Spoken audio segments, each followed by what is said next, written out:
Welcome to the Crazy Might Work podcast, where we celebrate authors, entrepreneurs, innovators, inventors, and scientists who live at the very frontiers of human consciousness and possibility.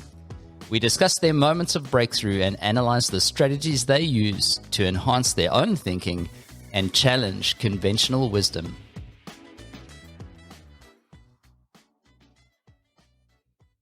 Our guest today is a world-leading expert in leadership and building high-performance teams. He is here to tell us how we can be better leaders by mastering the ability to shift social context. He is the author of How NASA Builds Teams and former director of NASA's astrophysics division. He launched and then repaired the Hubble telescope, which has given humanity an eye on the universe that previous generations would never have dreamed possible. NASA awarded him a very unusual second Outstanding Leadership Medal, and he was awarded the Distinguished Service Medal, which is only awarded when the contribution is so extraordinary that other forms of recognition would be inadequate. He received presidential rank awards from Ronald Reagan and from Bill Clinton for sustained superior accomplishment. Please join me in welcoming the person that has changed the course of NASA's culture more than any other, Charlie Pellerin. Thank you.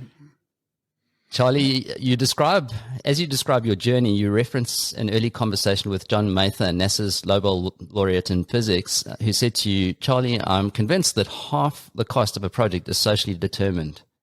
What did he mean by that, Charlie? Well, I have to give you a little context. John was the project scientist for a satellite, which he also was a principal investigator with an experiment. And it was called Cosmic Background Explorer. So you may know that Arno Penzias and Bob Wilson happens to be a friend of mine, were working at Bell Labs and saw this very strange radio noise. And what they were trying to do is use microwave antennas for telephones, and they wanted to get this noise out. So they couldn't figure it out. They even tried things like scrubbing the bird guano out of the thing. And some years later, the person I know best for this is a guy at MIT, Alan Guth, who at that time, interestingly enough, he was a postdoc hoping to get a professorship. And he put together the mathematics to show this was probably the flash that created the universe, redshifted by the expansion of space and time per general relativity. And so this was, and by the way, he did the math to do the calculation down to the first 10 to the minus 43 seconds. So that's an interesting thing. But to confirm that, we needed to know whether it was really a black body spectrum. And this satellite, John was project science for, is intended to do that. These were the projects that I loved the deepest because I'm a physicist and I'm an experimental physicist. And historically, physics has advanced with experiments. I'm sure you know that quantum mechanics came out of the simple two-slit experiment. Relativity came out of the Michelson-Morley experiment. So an experiment that could do something new is just an important thing. So John was in my office, and by the way, he's not only a brilliant scientist, I'm pretty sure someone told me John scored 800 on his graduate record exam. I think I did 675 and was glad to get that. And so, but he's also just a really sound person. So when he speaks, I listen. At the time, the satellite has originally started at a price tag of $30 million, and that's in my contracts budget. It was running up to near 100 now, and usually things get canceled by that point. And part of the reason was that we had a mandate that everything had to fly on the space shuttle, so it was designed to fly on the space shuttle. That went away, and it made much more sense to launch it out of Vandenberg on an ELV, expendable launch vehicle. So Goddard engineers had to reduce the weight by a factor of 2 with a pretty mature thing. So I invested in this, stuck by these people. And meanwhile, the civil service part of the budget, which is a part budgeted separately from me, was going up to like 500 million. This was a very, very expensive project. So I had John in my office and said, what the hell is going on here with these cost increases? And he made this comment, and at the time, the way I interpreted it was an in-house project, very vertically integrated. Now, I like this kind of thing and did it when I could. It's the same thing Musk does with Tesla. But it's difficult to manage. You don't have the clean interface with the workforce you do when you have an external contract and all these documents.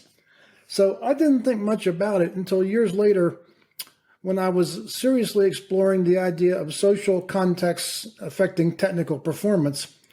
And that is stuck in my mind, and it just came back up. And so that's really what it was. It's sort of one of these things. Did you ever have an occasion where someone put a thought in your head and it just sits there kind of ruminating for maybe 10 years and then it bursts up again? That's what happened here. So, Charlie, is that the central premise of how NASA builds teams, this idea that social context is dominant? Well, so again, I've got tell a little background. So the Hubble mirror failure, I think, shocked us all, to be an understatement. And the failure review board was chaired by General Luke Allen, who was at that time the director of Jet Propulsion Lab. And their experience of NASA was more like a contractor. Otherwise, this report might have been quite different. So when I started working as a consultant, it was the first time I saw how freely NASA government managers rage at the contractors. I've never seen this in my programs directly. And so when he looked at what had gone wrong with this flawed mirror, when he went to the Congress to explain how he spent 15 years and $5 billion in today's dollars and built a worthless telescope, and it was truly worthless, he said the root cause was a leadership failure, and I was leader of the team. So anyway, that didn't get any traction in NASA particularly. No one bothered me about this because nobody saw anything I'd done wrong, and nobody understood what a leadership failure meant and how it could connect to a technical failure. Meanwhile, I covertly, this is a whole nother story, against the direct orders of the head of our appropriations and the NASA administrator, covertly put together the servicing mission that ultimately fixed Hubble. And I reprogrammed money that I could have been illegally charged for doing it, but at the time I didn't care much about that kind of thing. So anyway, I got promoted up to the top of NASA. I'm like the number 3 person, and I pretty much hated it. What I like to do is work with scientists and engineers to build things, especially really complex things. And back to John's satellite for a minute, that had a mirror cooled to 2 degrees above absolute zero with superfluid helium. These are hard things to do. That's what we love doing. So I'm trying to figure out what to do with myself. And I think for the first time, I was kind of lost. I was in a big job. I didn't feel like retreating back to a lower level job particularly. I didn't want to work for industry particularly. So it's a longer story, but NASA tried. I was going to leave the agency, and they bribed me to stay with a sabbatical. So I went to University of Colorado and got a professorship in the business school. And part of the reason they did that was I treated the grantees in Colorado well scientifically, but also I've got a business degree from Harvard. So I started to explore this idea, and what I wanted to do was find a principle that could organize the thinking. So physicists hate lists. We like ideas, and we like equations and formulas. We like to reason from first principles. If you wanted to ask me the one thing you could do to improve is try and catch yourself when you're reasoning by analogy and stop doing that and go back to the basics. Just to give you a little simple sidebar on this, we're rebuilding our house after a fire, and these builder keeps asking for decisions, and I just say, let's go dig up the criteria. And so when you surface the criteria, like for example, what color to paint the house, some people agonize over this for weeks. And I said, no, just here's the criterion is it's got to blend into the background and not be obnoxious. So you can paint it any of these colors. And he said, everybody else wants to paint half the house and see how it looks. Well, if I could find a criterion, you could do that, but I don't have one, so paint it whatever. So that kind of thinking. So anyway, I'm plugging along, and I took the summertime, and I took at the time I was laboring under a flawed idea. I believed that popular business books were useful. and they're not. And the reason they're not is because they don't create behavioral change. And the bigger problem is that when you read them, you think you're doing something useful, but at the end of the day, nothing happens. And I observe my clients when I'm working as a consultant. Some book would come out, and I'd watch the CEO give it to everybody. Then I'd watch what they did with what it's advocated to do, and they did nothing. So anyway, I didn't know that yet. So I took the popular business books, and they're all the same. They all have anecdotes about somebody, Bill Gates or Andy Grove or somebody. Then someplace in there's a list of the 1, 2, 3, 4, 5, 6 things you're supposed to do. I didn't realize that these were nonsense yet. So I put these lists on the wall in the summertime, and I began to look for some interconnection. And I started using coordinate systems from physics. And there's lots of them. There's, simple coordinates and very complex coordinates. So I'm trying to use my mathematical background to find something that links all this together in a way like Newton's second law, F equals ma, lets us do mechanics. You can take that little formula, you can calculate landing a person on the moon. There's no relativistic effects involved. I tried to find something like that. So I did this for about a month and a half, and nothing worked, and I gave up. And the day that I gave up, I picked up the newspaper, and there was a Dilbert cartoon, and it said, every consultant makes his living with a 2x2 matrix. I said, I made this too hard. It's an XY system, but which one? At the time, I was reading Jung's work on personality development, translated into English, and he said something that seemed very profound to me. We build our personalities on 2 innate preferences, innate meaning present at birth, like handedness.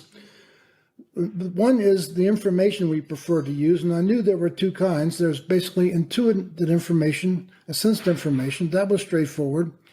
And the second is the way we prefer to make decisions, and that's either with emotional deciding or logical deciding. So I took this thing, a little coordinate system, and I started putting it on stuff. I started out putting it on NASA projects I had managed, and I could map it out, and I began to see a pattern where projects that were very successful, and I had some that were really just total examples of effectiveness, they filled all 4, and the ones that were failures, like Hubble, had vacant pieces. So I got the idea that this is some kind of completeness you need, and I labeled these things with names that matched up with the human needs hierarchy, which aligned very well with this. So they were the first, I call them dimensions just because it's better than quadrants. The first one is, I call it cultivating. It's about appreciating people and valuing people. That is one of our very deepest needs.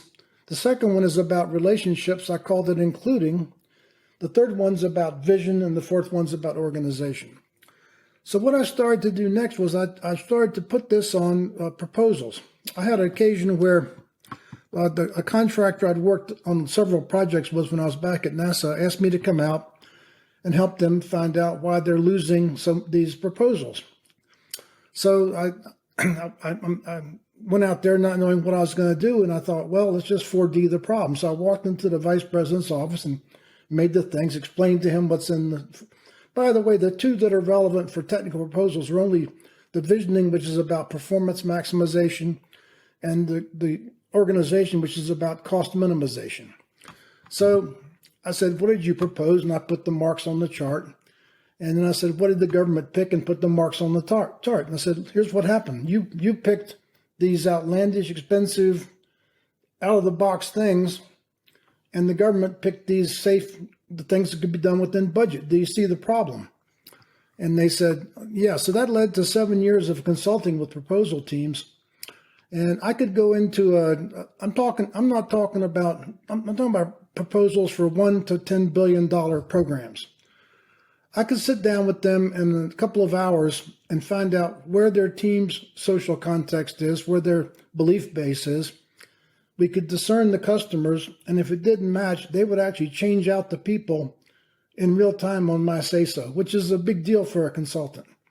So I won them several $1 billion of contracts. The biggest mistake I made, I should have asked for a percent of the win instead of an hourly fee. But anyway, so I kept playing with this thing, and the next thing that I wanted to take data. So, I'm a scientist. We like information.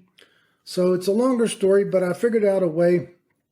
I thought about how to measure the social context.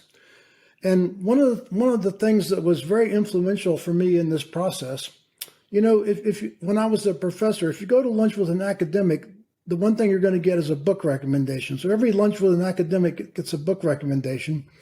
I'm having lunch with the other faculty there, and someone said, you ought to read the Challenger launch decision. Well, I had a payload on Challenger. I was very close to it, and I thought I understood it as a technical failure.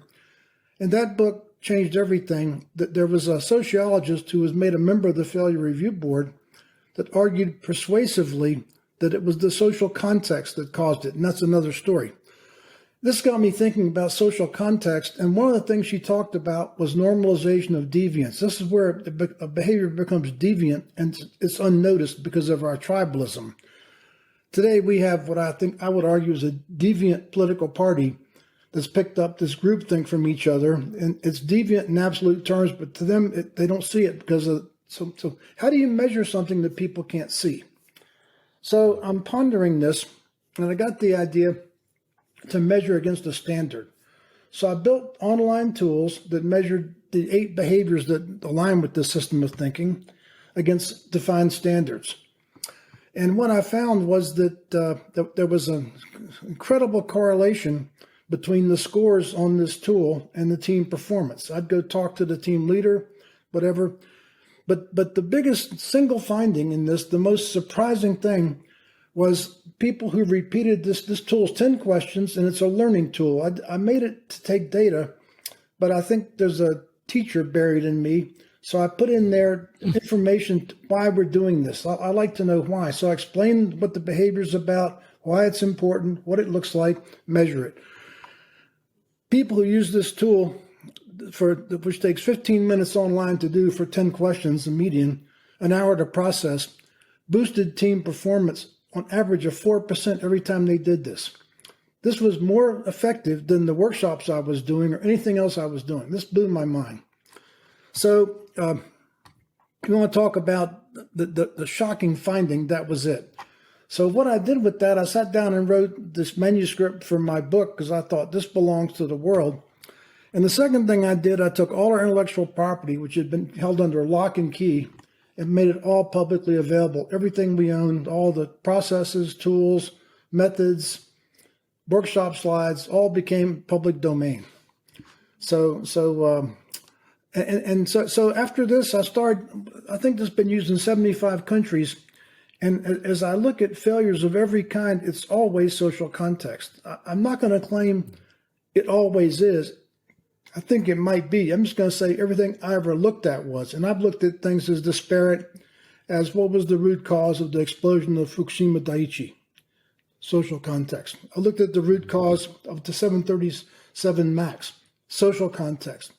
I looked at the root cause of the crash that everybody studied on Tenerife Island, social context. And so the forces, so what I conclude from this is that there are basically 4 forces in physics. The ones your gravity is incredibly weak. It is so weak that I can counteract the entire Earth just with my muscles, but it's infinite range. Second force is electromagnetism, and you think of that as magnets, but it's actually more interesting. It's imbalances in electromagnetism that gives substances their strength. So when you push on the table, you're resisting electromagnetic force. There are 2 others that mostly only interesting to physicists. The strong force, which is about the nucleon, very short range, really destroy everything. And then the a little bit mysterious, the weak force, which mediates radioactive decay. So what interested me about this is that of the 4 forces, to study those as a physicist, I was 7 years in graduate school. I can teach you everything you need to know about this 5th force that is actually more important in human endeavors in about a matter of hours.